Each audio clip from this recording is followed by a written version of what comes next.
सोबत घेत आहात की बाजूला? नाही नाही नाही, ते सोबत आहेत.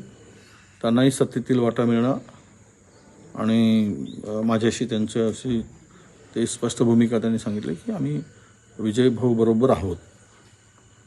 आम्हाला विजय भाऊंच्या सोबत काम करायचं आहे आणि म्हणजे पक्षामध्ये नाही तर महानगरपालिकेमध्ये.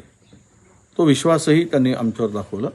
त्यामुळे ते सोबत असणार असं माझी ठाम भूमिका आहे. झाला होता काँग्रेसमध्ये, तो सुटल्याच्या बातम्या येत आहेत. नेमका काय आता परिस्थिती आहे आणि काय फॉर्म्युला निघालेला आहे? नाही, आता आम्ही आज गट स्थापन करतो.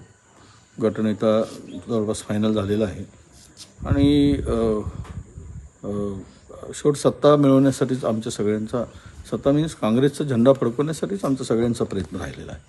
माझी भूमिका तर ती स्पष्टपणे मी मांडली आहे. कोणाला काय वाटतं त्यापेक्षा, कोणाला सत्ता किंवा जवळचा ह्यापेक्षा काँग्रेसला महानगरपालिकेमध्ये आमच्या विकासासाठी, शहरासाठी, शहराच्या सर्वांगीण विकासासाठी, शहरातील मूलभूत प्रश्न सोडवण्यासाठी तिथे काँग्रेसचा झेंडा फडकवा अशी आमची भूमिका होती, माझी भूमिका आहे.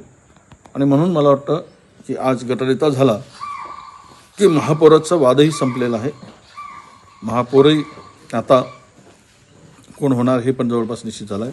आज मला घोषित करता येत नाही आणि स्थायी समिती कोणाकडे असावी, काय असावं, हे सर्व झालेलं आहे.